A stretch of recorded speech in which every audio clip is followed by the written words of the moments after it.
Okay, so yes, I'm Brendan, known on Twitter and other places as Moix. I'm a PhD student at Georgia Tech.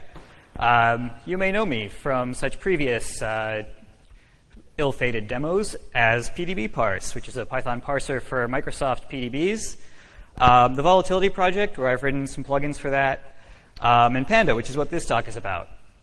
Now, of course, judging by just purely number of retweets, probably everyone knows me from this instead, which is an ASCII art bear. When Heartbleed came out, I wrote a honeypot for it, and when you tried to heartbleed the honeypot, you got an ASCII art bear. And that was pretty damn popular. So this is the biggest impact I've had on the world, so I'm pretty proud of it. All right, but moving on. So what's PANDA? So Platform for Architecture-Neutral Dynamic Analysis. And so, yeah, what's this in less sort of highfalutin terms? A platform basically just means that you can write plugins, you can extend its functionality. These take the form of just shared objects you can load, and we've got an API where you can instrument yourself into this dynamic analysis system at various points. It's architecture neutral in the sense that it has been written so that almost everything applies to all of the architectures that QEMU supports. Right now we have essentially full support for everything on x86 and ARM, support for most things on MIPS, and adding new architectures takes about an hour and a half or so. And we're trying to bring that down so we can get all of them supported within the next month or so. We're focusing on dynamic analysis. So we're based on an emulator. We're based on QEMU.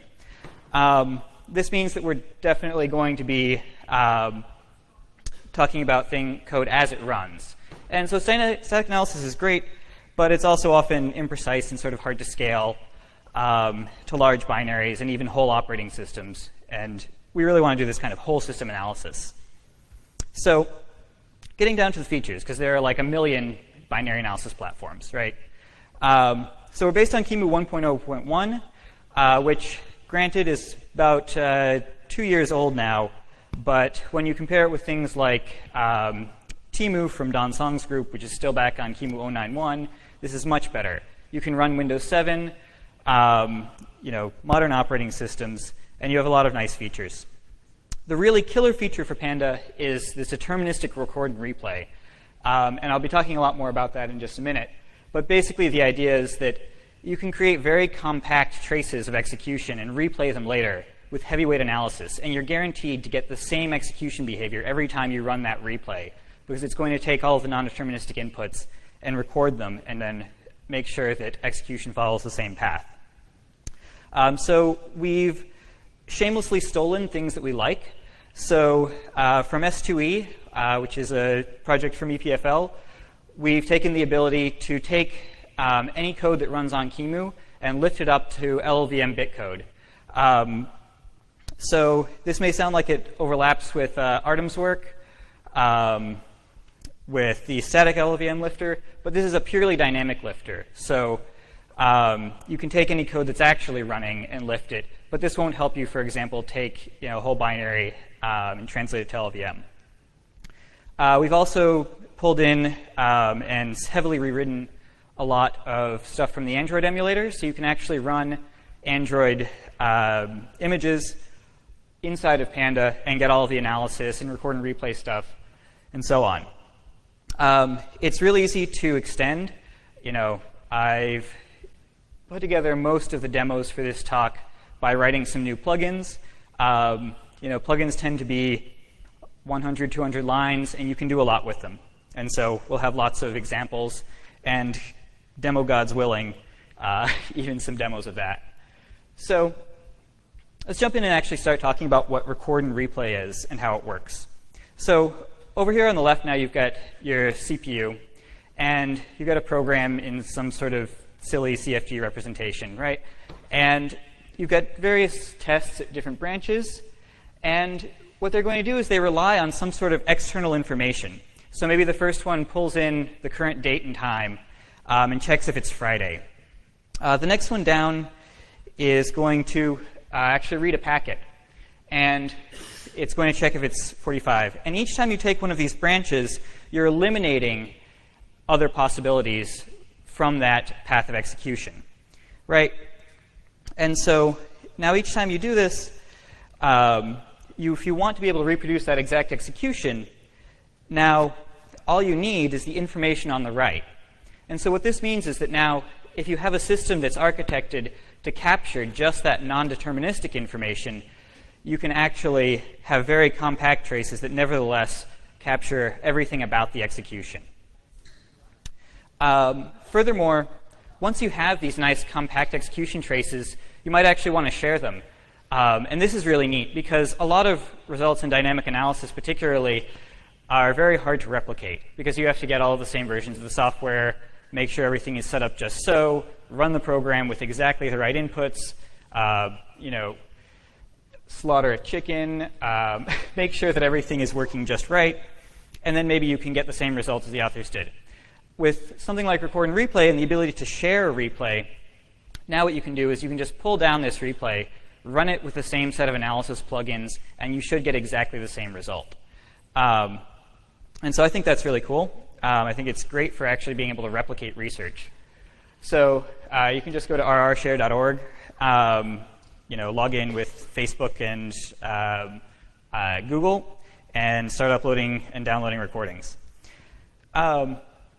So the second piece that that's pretty big in PANDA is this ability to do LLVM translation.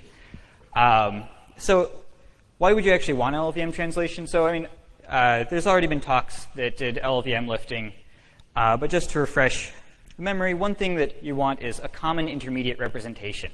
There's a lot of code out there that already operates on LLVM and can do optimization, data flow analysis, and so on. And so by going into this common intermediate representation, you can take advantage of a lot of that stuff. So what does it actually look like? So over here we've got some classic x86 code. It's a function prologue. You're pushing some stuff. You're setting some local variables, and you're doing a jump. So first, QEMU itself has its own internal representation for code. And so the first thing that it's going to do is translate this x86 or ARM or whatever code into its own internal format called TCG. Now, this is a much less compact representation than x86. x86 is a CISC, it's complex, it has instructions for everything. The TCG IR is designed to have a very small number of operations. So, of course, you get a big blow up when you go from x86 into TCG. And you can see that here. So everything up to the end of the slide corresponds to not quite all of that push ESP instruction. So there is quite a blow up. And so now, when you go from there, once you have it in this R, it's actually a fairly direct translation now to go from TCG's IR into LLVM. And so this is the work that the S2E guys did. And we've taken that, we've extended it to support some more new TCG operations, fixed a couple of bugs in it, and submitted patches back. And as a result, we can now take any of the architectures that QEMU supports and just lift them up to LLVM. One nice thing is, once you have it in LLVM, you can also do instrumentation on the LLVM code. You can add new functionality to each block, and then using LLVM's just-in-time compiler, compile that down to native code and actually do the emulation on your instrumented LLVM. All right, and there's going to be lots of demos that tie together all of these things at the end. So we've also got Android emulation. This is pretty nice. It supports Android from somewhere in the 2.x range, I think 2.3, all the way up through 4.2. It may support 4.4. I haven't tried it yet. And you can actually do a lot of the things that you can do in the emulator here. You can tell it to make phone calls, send SMS, feed it GPS information, all the things you'd be able to do with the Android emulator. But now you can do this with some sort of heavyweight analysis from PANDA, right? So you could record all of Android system calls. You could take a recording and do some sort of analysis on all of the memory accesses going on. We also, again, good artist copy, great artist steal. We took some code from DroidScope that can introspect on the Dalvik virtual machine, so you can actually get information about Dalvik apps as well. So Yeah, that's basically the idea behind Android emulation. You can, basically the way it works now is you can go and get the Android SDK, create an image in the Android SDK, and then you can convert it over into PANDA and just boot it up. The command line is hideously long, but there's an example in the documentation. So I keep talking about PANDA as a platform. PANDA has plugins and so on. And the basic way this works is it's fairly common to a lot of things you might have seen before, like Pin or Dynamo Rio, something like that, where you have essentially the system as it's executing. At various points, you want to be able to interpose on it, right? You might want to say, every basic block, I'm going to run some code. Every time I get an interrupt, I want to do something else. You know, this sort of thing. So in particular, the best way to understand the various kinds of places you can hook in is to look at the process by which guest code running inside a virtual machine gets translated into stuff that's going to run on the host in QEMU. Right, so you start out with guest code, right? This might be, you know, a Windows 7 VM running in QEMU. It might be the Android, the Android image, anything else. So the first thing that QEMU is going to do is it's going to translate that into its TCGIR. And so before you translate, you might want to hook in and say, OK, I actually want to step in here and modify the translation process. I might just want to log the fact that this bit of code is about to be translated, something like that. You can also, at this point, say, oh, OK, I want to know that this individual instruction is going to be translated. Finally, once it's been translated, you can say, OK, now after this has been translated, I also want to know, right? Finally, once it's been translated and it's actually running, you can interpose at each basic block, before and after. Inside of a given basic block, you can look at things like virtual and physical memory reads. You can also interpose on individual instructions as they execute. And there's also support for what we're calling an in-guest hypercall. So you can, there's a special instruction where if you run it inside of a program, it triggers an explicit notification. So this is nice where you want to run something from inside the OS that actually cooperates with the outside. So for example, we can use this when we're in the guest if, say, you want to turn on dynamic taint flow analysis, which is another feature of PANDA that I'll be demoing.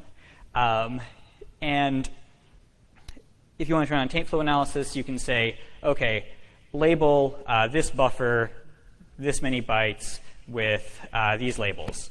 And that will trigger this notification now to a PANDA plugin that can turn on taint, apply the taint labels to that buffer, and start tracking it as it goes through execution. So there are actually even more than the ones that I just listed on that impressively complicated slide. So you can do hard drive read and writes, network packet send and receive. When the base address for address translation changes, which usually means that you switch to a new process context, and also when you start a replay. So yeah, so I've talked a lot. What can you actually do with this thing? So I figured that the best way to tell about it is actually just a show. So we're going to be walking through 3 different cases. We're going to use dynamic taint analysis to analyze a backdoored SSH keygen. And this isn't actually something we found in the wild. We just took the SSH keygen source code and hacked it up to exfiltrate some data. I'm going to break some Spotify DRM. So hopefully that'll be fun. That's why I've got audio hooked up here. And then we're going to do some live memory visualization using the Hilbert curve and talk about all of these in detail. OK, so let's start with the first one. So the scenario here is someone has rooted your system, and they want to be able to get access to your SSH keys. So they're going to backdoor SSH keygen so that now, whenever you generate a new key, it's going to take the passphrase, it's going to take the private key, and it's going to send them off to some host. And so the way we're going to analyze it is you take a recording of SSH keygen, and then you run the replay, and you taint the passphrase, right? So taint analysis, of course, lets you track long-range data flows between some source and some destination. And so the passphrase here is our source. We want to know if that passphrase ever gets sent out on the network, because that would be bad. Passphrases are not supposed to leave your own machine. They're just supposed to be used to decrypt the private key. And so if we see tainted data ending up in send, we know that's a very bad thing, right? So just to show off, it's not the most subtle of, definitely not the most subtle backdoor. You can see down there the mwahaha leak the passphrase. So that's when you try to input a passphrase. When it actually goes to save the private key, again, it's going to leak the private key and send it out. OK. So now, the exciting part. I have pre-prepared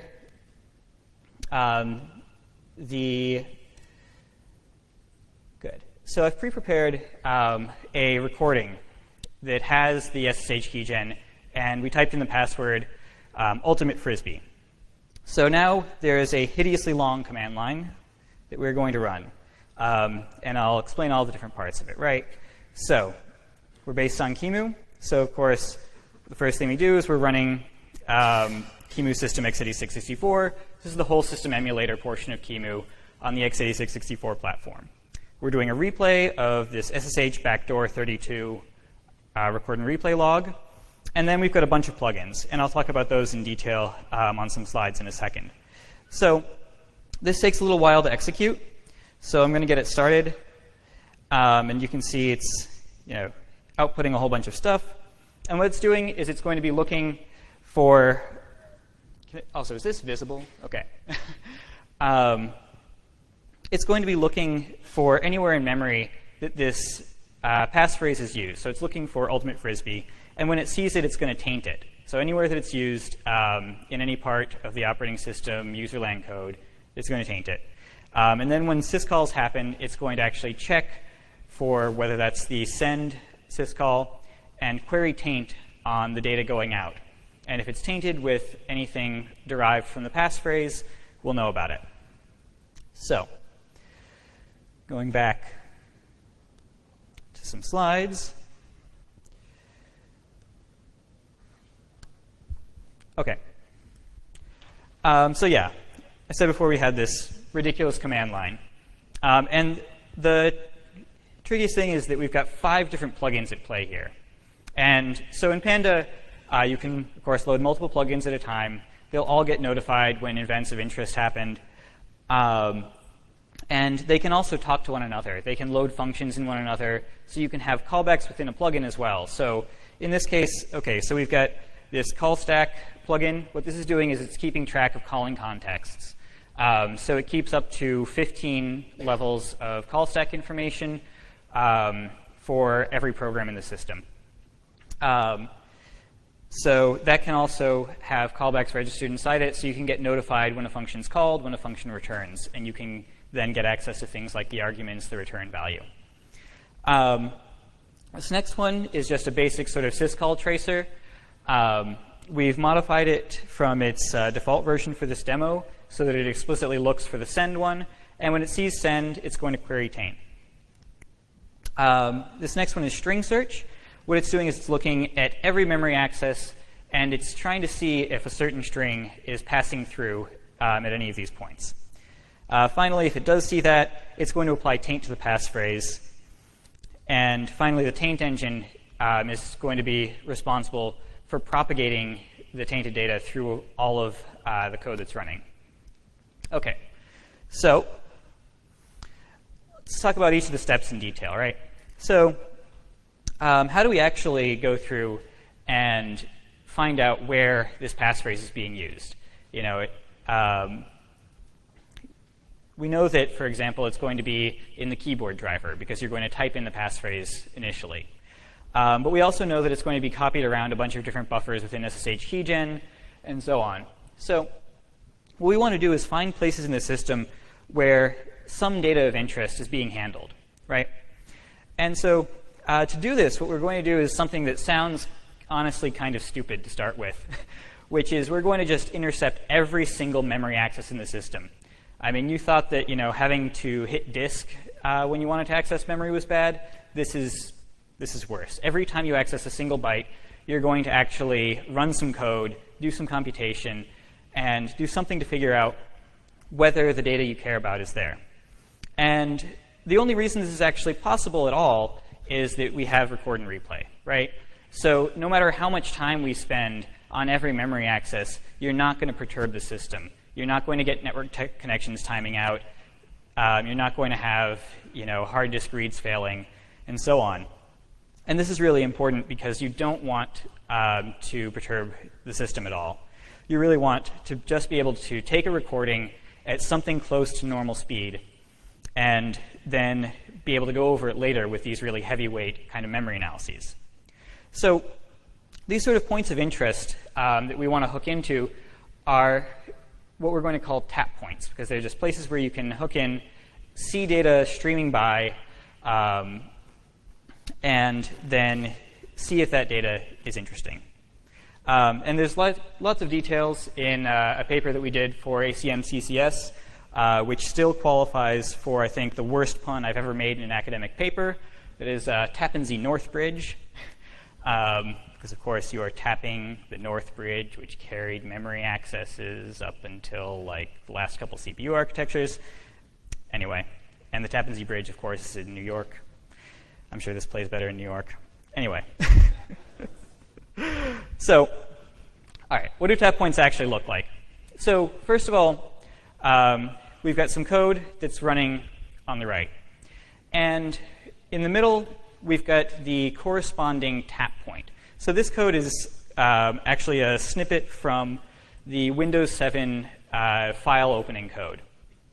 And these tap points consist of three pieces, which are the calling function, the current program counter, and the address space that we're in. So in this case, we're all in the kernel because the Windows file system code is in the kernel.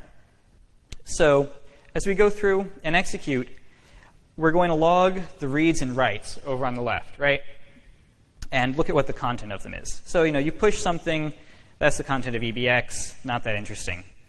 Likewise, we're just going to push some stuff. You get a read and a write there because you're reading from memory and then you're pushing it onto the stack. So that's both a read and a write at that one tap point. Moving on, you push ESI. When you call memcopy, you push the return address. And now you get something that's actually maybe a little bit more interesting. Here you've got a rep move SD, which is actually implementing the core of the memcopy. And now if you look at the content going through there, you actually have something that corresponds to the file path. So if you have a way to sit at all these tap points and look at the content going through, now you can actually start to find out interesting things about what's going on in the system. And so that's how we're going to do this finding the passphrase that we put into SSH keygen. All right. So now, of course, there's lots of other stuff going on in the system, lots of other junk data going through the tap points that maybe you don't care about. And so what we do instead now is have a plugin that's going to do simple string matching at every tap point, right? So as the data comes through, it's just going to match it byte by byte to the fixed string that we're looking for. So the way this is implemented is using a PANDA callback.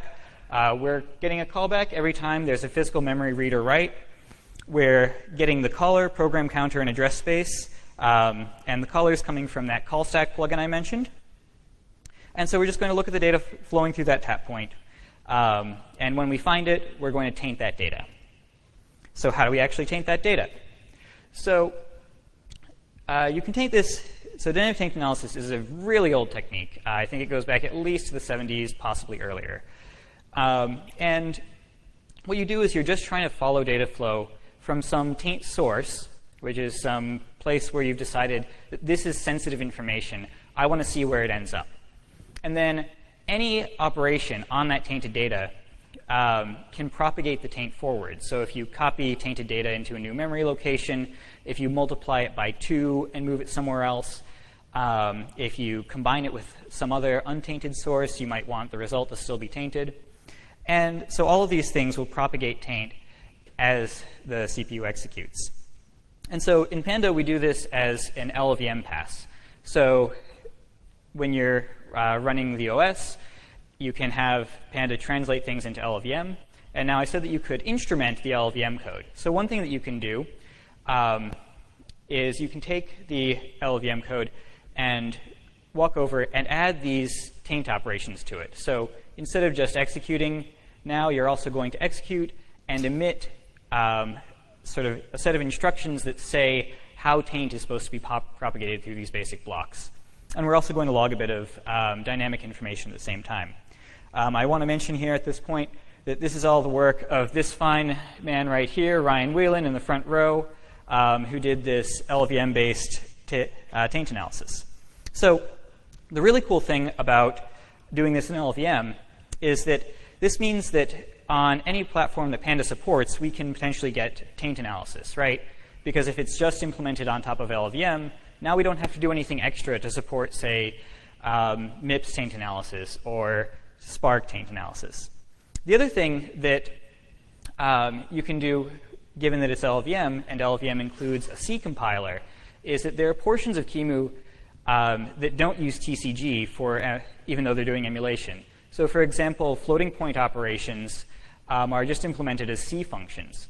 So if you're doing a taint analysis just on the TCG information, you would miss code that uses the FPU and that potentially propagates tainted data through the FPU.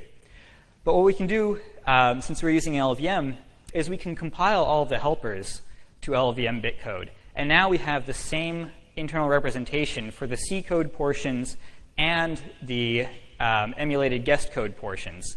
And so we can track taint through all of those as well. And so that's pretty cool. And that's actually something that is unique to PANDA and isn't found anywhere else. So just to represent this all pictorially, again, we have this familiar situation. You got guest code. It's translated into TCG. It's then lifted from TCG to LLVM. We instrument the LLVM IR so that it also emits taint operations as it's running. And so now when it's actually running, the native code that's running on the host is going to emit both taint operations and dynamic values that you need to do things like resolve pointer locations. And all that's going to go into a taint processor that's going to keep an updated idea of what memory is tainted, what values are tainted, so that now at any point you can query the taint processor and say, is this chunk of memory, does it have any labels on it? And if so, what are the labels?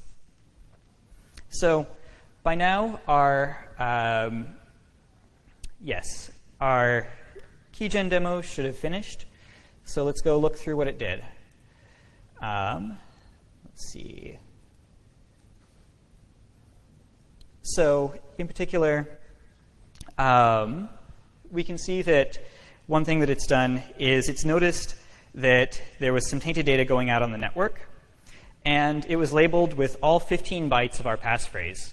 So this is because, of course, if you decrypt the private key, the decrypted data is going to be tainted with your passphrase. And so now we're actually dumping out what the tainted data was, and we can see it's this end RSA private key. So it is, in fact, exfiltrating your private key out on the network. Let's see if we can go back to any of the previous stuff.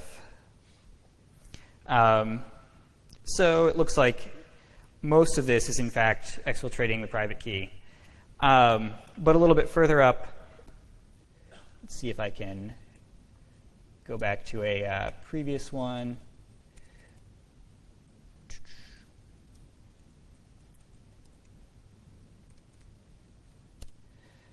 Yeah. So in this log, we can see that there was a write match at a certain tap point. It checked the string. It was the passphrase we were looking for. And so now it's turning on taint and tainting that value.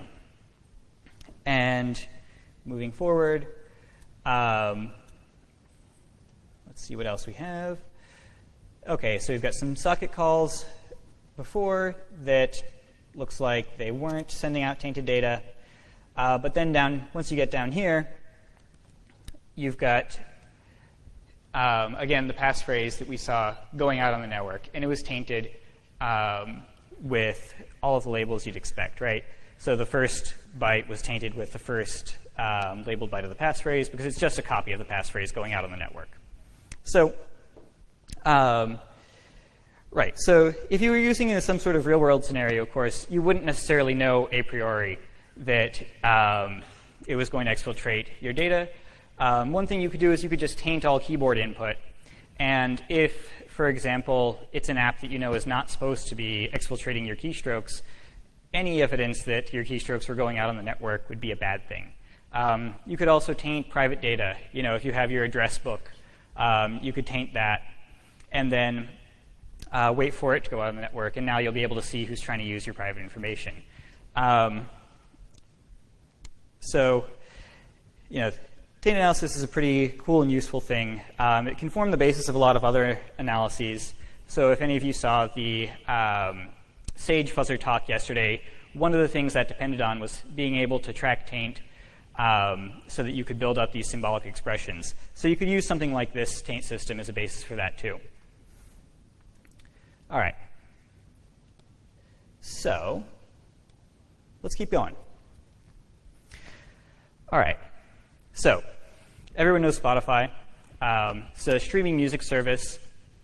And of course, when they give you these files, they initially come down over the network and they're encrypted. And I think specifically they're encrypted with AES with a different key for each song. So how are we actually going to try and break this?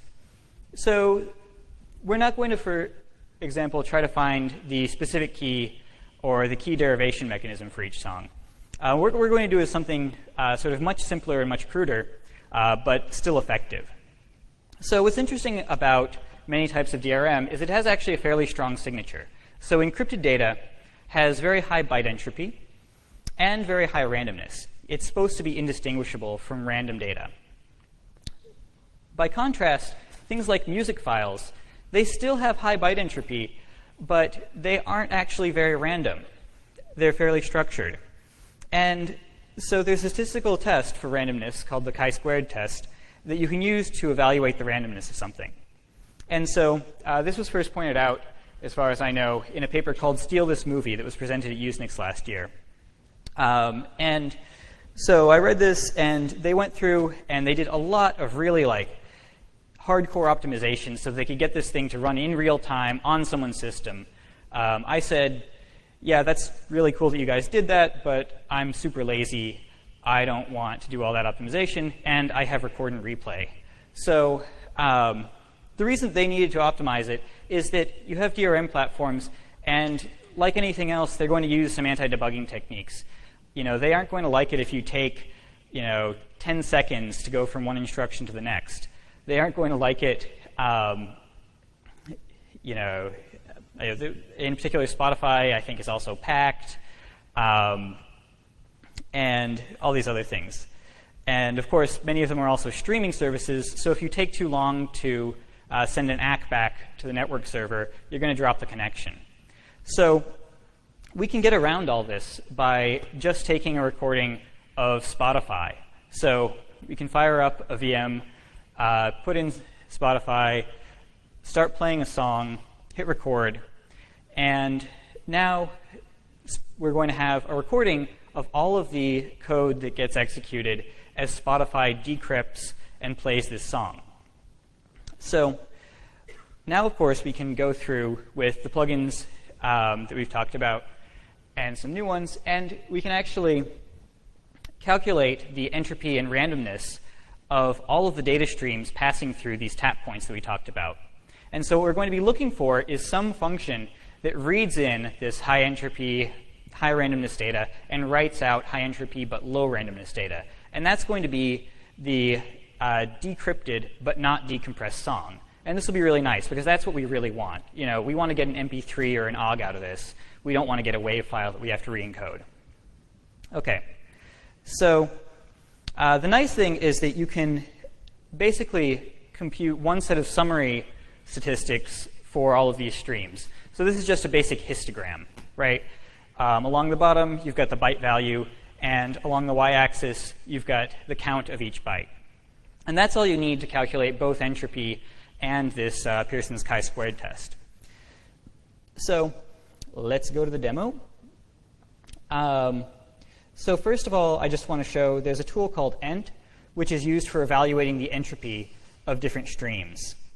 And so I've got a sample MP3 over here, and we can calculate its entropy and randomness. And so the ent tool is used to, say, take a stream of random numbers that you want to use for your random number generator and just do some basic tests to say, does this look OK? OK.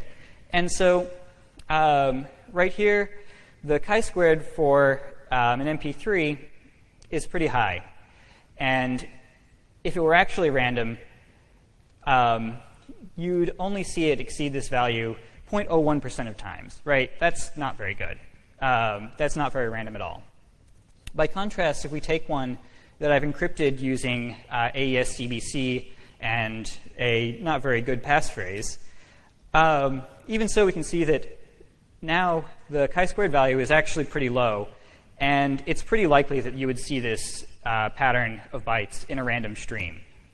And likewise, at the same time, if you look at the entropy, they're both very similar, you know, somewhere between 7.9 and 8, right? So they both have pretty high entropy. One has low randomness. And so this is the signal that we're going to use to pick out the stream of data that we actually care about. So how do we actually do that?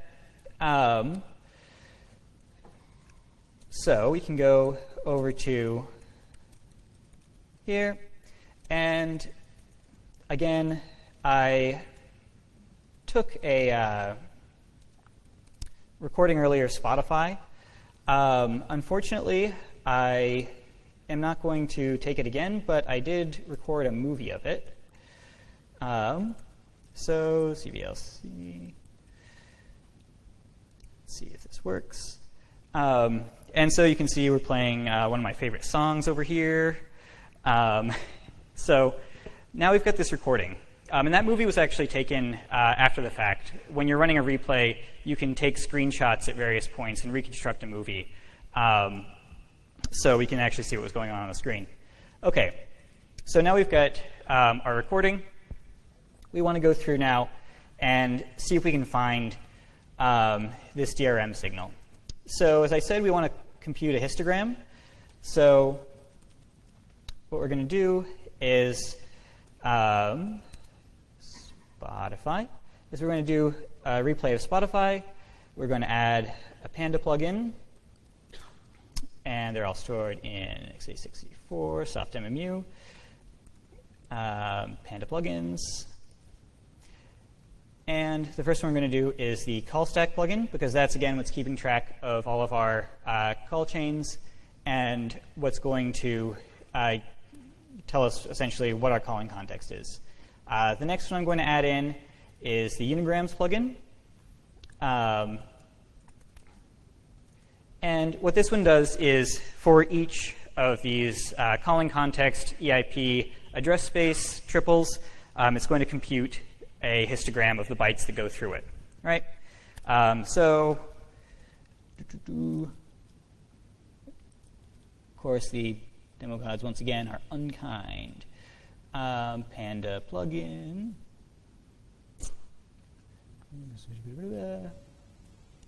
There we go. Yeah, there's .so. That's one problem. And the other one is that I used an underscore instead of a dash. PANDA call stack, right? OK. And so we can run through this. This is actually a fairly large replay. It's about 12 billion instructions. And it takes around 12 minutes to run. I don't want to wait that long. So we're going to do this sort of cooking show style. And I'm going to switch over to here, where I've already got the outputs of that. So it produces two files, this unigram mem read report and unigram mem write report. And for each of these, you've got that triple, and then you've just got 256 ints representing the counts that were observed for each byte at that point, right? Basic histogram. And then we've got a script called finddrm that's going to run on those two. And what it does is it's going to load the two files and then just calculate using numpy and scipy the appropriate statistical test and entropy. And so when I did this at home on a different laptop, it took about 30 seconds. So we'll see how it does now. So again, we're going to be using some other things too. In particular, we're going to say, well, if it's doing decryption, probably the input and the output size is going to be about the same. And so we're going to use that. Also, if you're decrypting an MP3 file, say we did that at the recording, I played the song for about 30 seconds. So we're probably going to be looking at somewhere on the order of 500K, 700K or so at MP3-ish encryption rates, right? Or encoding rates. And so, OK, here is the output of that. And OK, so the first thing that we're doing is we're just going to take all of the points that qualified and list what the sizes were, all the writes, all the reads. And then further down in the output, we're going to start looking at what the actual chi-squared values for each buffer were. And so again, we're looking for ones that had very random input and not very random output. And happily, for demonstration purposes, the best candidate ends up being the last one that's printed, which is this one down here, which is the function that was called was at this address, and it was in this process. And so now, if you wanted to, you could also, for example, take a memory dump from this replay. So you can do the replay, and while it's replaying, you can take a memory snapshot, analyze it with any of your favorite tools like volatility, convert it to a crash dump and throw it up into WinDBG, extract the process out, and look at the actual Spotify binary in IDA. And if you go to that location, you'll see that it's calling a function that actually, in fact, does do the decryption of the song. But suppose that we didn't want to do any of that, and we just wanted to have some sort of quick, high-level verification as to whether this worked. So one thing that we could do is, so now we think that that the output of this function is a decrypted buffer, right? So what I'm going to do is go back up to where we to our write buffers, and right. And so this is the full tap point, right?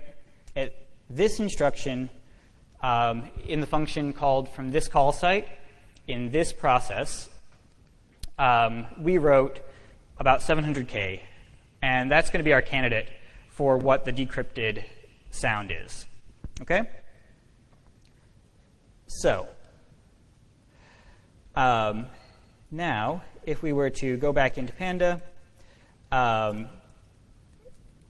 look through our PANDA plugins, what do we have?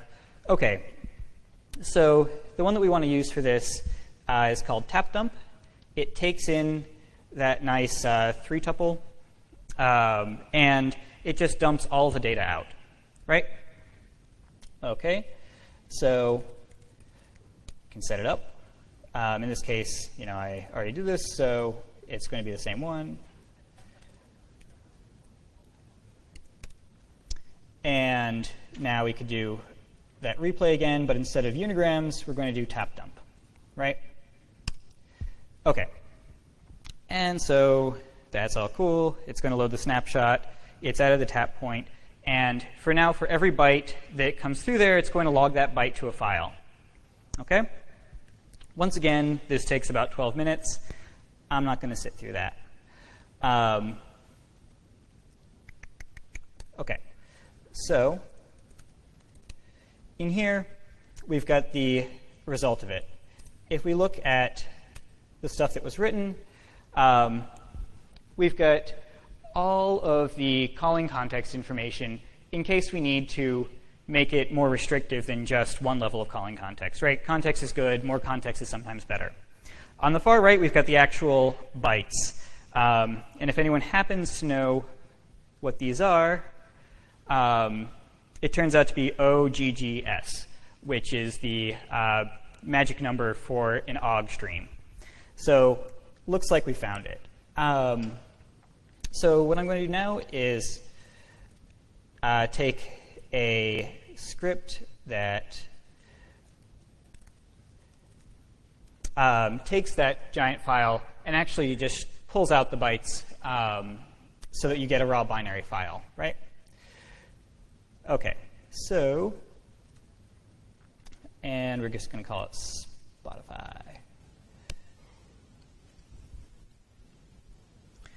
And in a moment, it should give us a file, which is this.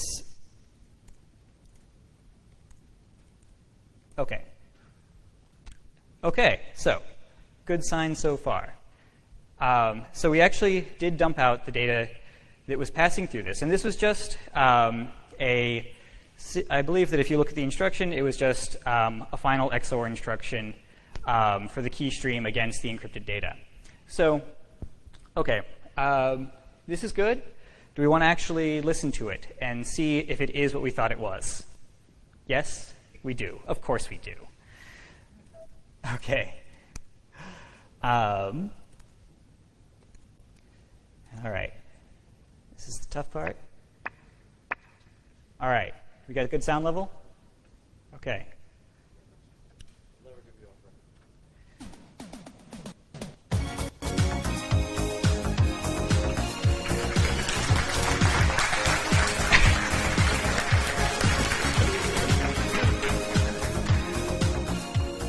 All right, I won't make you listen to any more of that.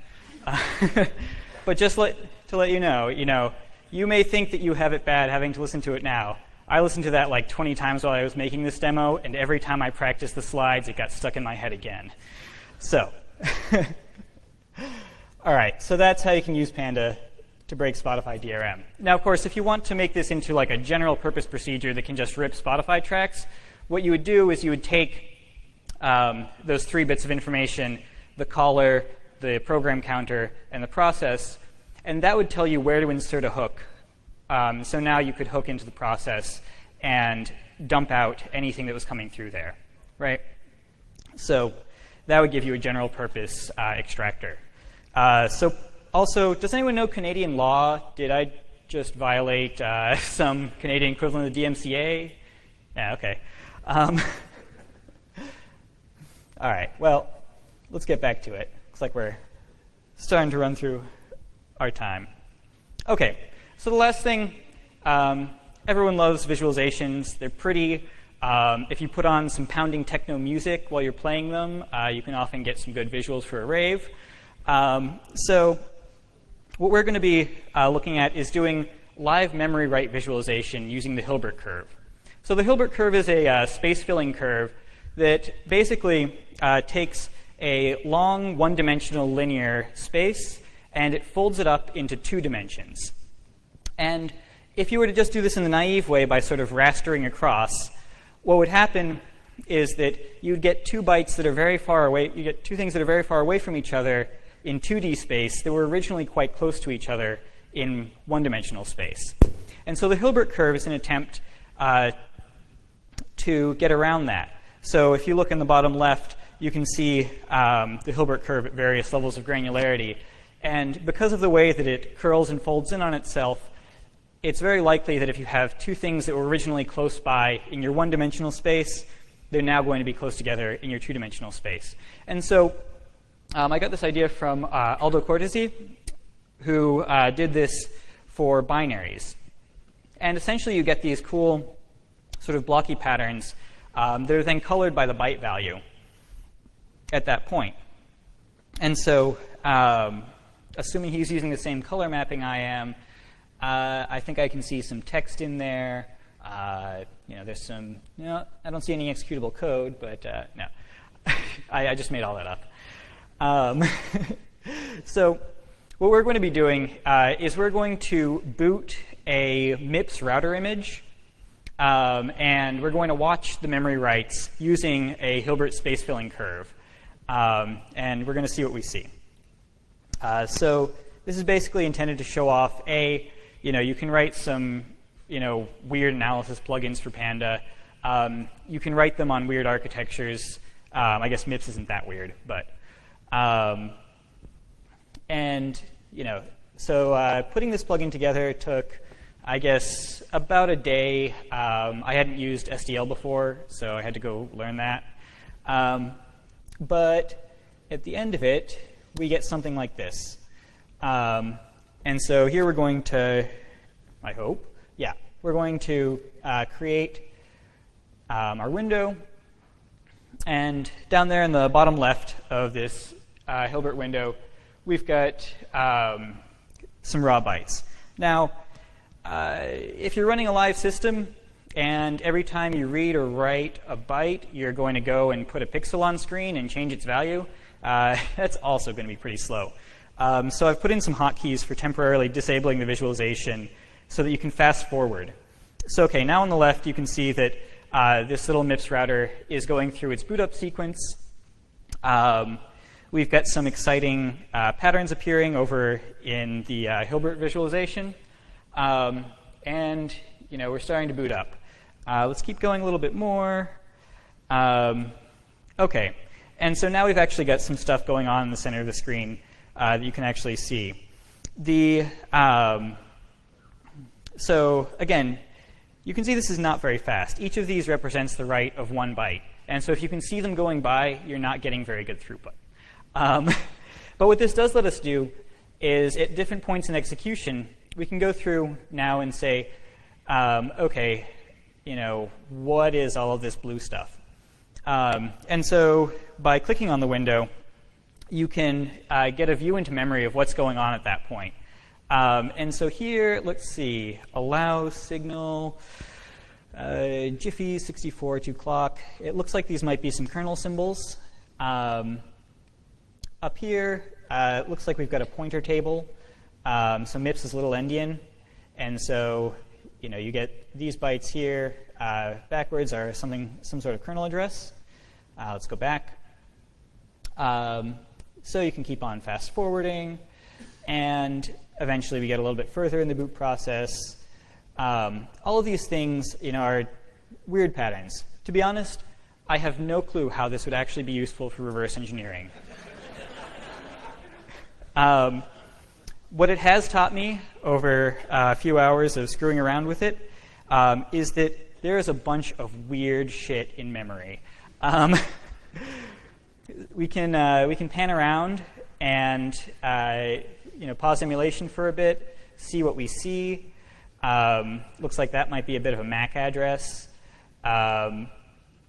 Just very strange stuff that you'll find here. This nice green field, just the endlessly repeating pattern 2007. Why not? So you can also temporarily disable visualization and let the thing actually boot up to the BusyBox console. If any of you have used OpenWRT, you can eventually get a shell on this thing. So yeah, this is essentially just a silly demo. It's something that you might want to use to say, what's that weird thing in memory? I'll click on it, I'll look at its contents. Maybe if I can get an address, I can map that back to some actual data structure. Maybe there's some really good reason for a bunch of 2007s to be in memory. Who knows? Maybe it's part of the graphics stack, and that's part of a cursor or something like that with a big contiguous region of color. OK. So yeah, we can press enter to activate that console. We can get our obligatory mixed drink recipe. And so I think I'm going to call that one a demo. There's not too much more to to be seen here. I mean, there's all of memory to be seen, but it's hard to say in advance exactly what might be cool. Okay. So let's wrap this up because I have a power for thirst and I'm going to go drinking. All right. So how do you actually go get started? So we've got a GitHub page. Everything in this demo is currently online. You can go download it. You can run the demo. You can put on the techno music and watch that visualization. We've also got a pre-built VM. It's a little bit out of date, and I need to refresh it, but it'll get you started. It's a VirtualBox VM that you can just start running and start running your own VMs inside VMs, doing recordings, doing replays, running plugins, all of this. We've also actually got some documentation, which was a weird feeling for me. I don't usually do that. But yeah, we've got some documentation, which tells you about how record and replay works, tells you about how to get the Android stuff up and running, and describes the basic API.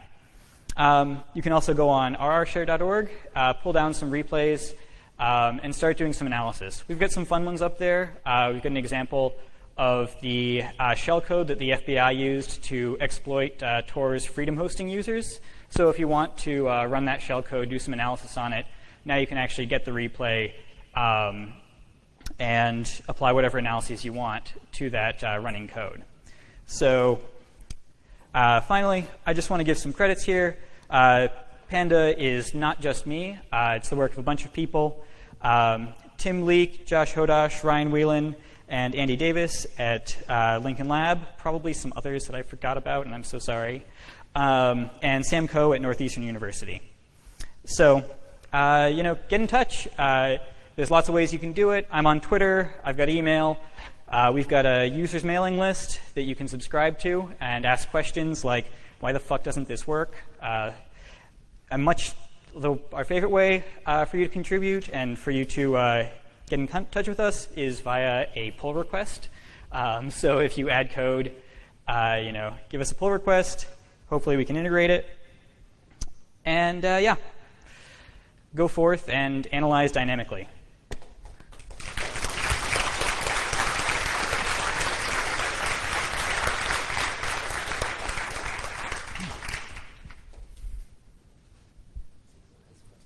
Yeah, anyone got questions? Oh, you were not chosen.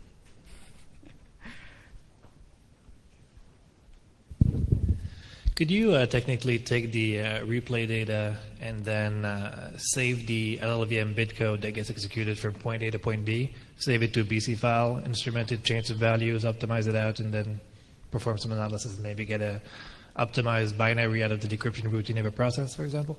Yes. So yes, if you were to take the bitcode, put it all into one module, and dump it out, you could then do extra instrumentation and analysis. This wouldn't be as good as having a real binary. For one thing, because the bitcode that we generate has a lot of QEMU internal stuff sprinkled in. But if you were to strip that out, you can actually do pretty well. The bigger problem would be the fact that you're only getting a dynamic execution. So you're only getting a certain path through that program, which means that unless you have really, really good code coverage, you won't get a complete binary back from it. But you can absolutely dump it out for some analysis, from offline analysis later. One example that I've done is essentially dumping out the LLVM bitcode, and then we hacked up the CLI symbolic execution system, and we were able to do symbolic execution over that static bitcode file. And find out some information about possible ranges for inputs, generate path constraints, and so on. So yes, it's possible. It can be done. Thanks. I think there was a guy over here that had a question.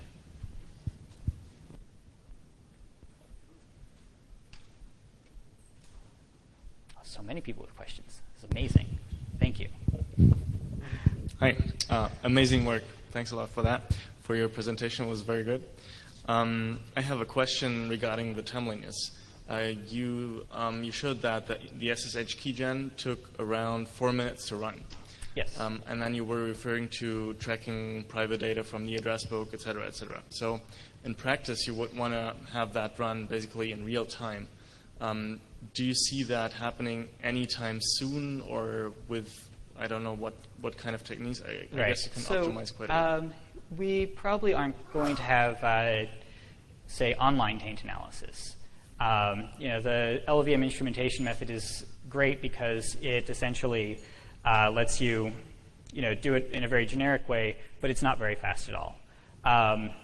For reference, I think the fastest online taint analysis system for QEMU right now is one that's being presented at ISTA this year, and it has about 600% overhead. So it's only 6 times, which is still not quite in the realm of usable, in my opinion. But so online taint analysis is much harder. Currently the way we would say to do that is taking a recording is actually pretty low overhead. It's somewhere around 2x over native. So you could just take a recording of, you browsing a session, I don't know, visiting some sketchy websites, and so on, and then you could do the analysis on the recording. Yeah. Just a technical question. Yes. How big was your taint space? How many taint bits did you have? So the taint is, sorry, the question was how big is the taint? Or Yeah. Okay. So we were just tainting the passphrase in that demo. It was a 15-character passphrase. We do byte-level taint. No, I mean in general in your architecture. I'm going to actually ask Ryan to answer you that question because he developed it. This is awkward. So do you mean in terms of space overhead, like how much? Okay, so the architecture of the shadow memory is actually page-based. So memory only gets allocated when taint gets put somewhere. So it's pretty lightweight in the general case when you don't have too much taint going around. But obviously, taint explosion can blow that up.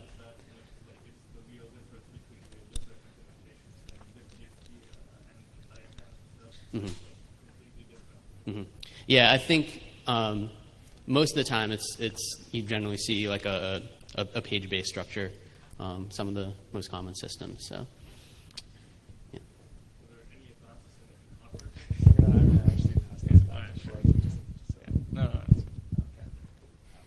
Okay, you guys can, get a room. Okay. Yeah, was there anyone else? I thought I saw a hand in the back.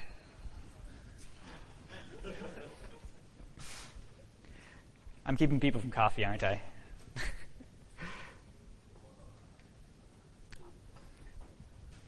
So my question is, you state that you record information on non-deterministic behavior so that you can replay things reproducible. And how low level does that go? For example, if you have a hard drive with an intermittent bad sector, is it going to record that the drive failed to read? If you have a binary in your system that's doing a cache timing attack against another binary in the same VM, are you going to be able to get that timing information? Yes, as long as you can as long as you can get that timing at record time, you can reproduce the exact thing at replay time. Because essentially, at replay time, the non-deterministic events are injected not based on the clock time, but based on how many instructions have been executed. So you can always put them exactly into the right place when you need them. So yes, that should work perfectly. Okay. Well, thank you everyone for listening.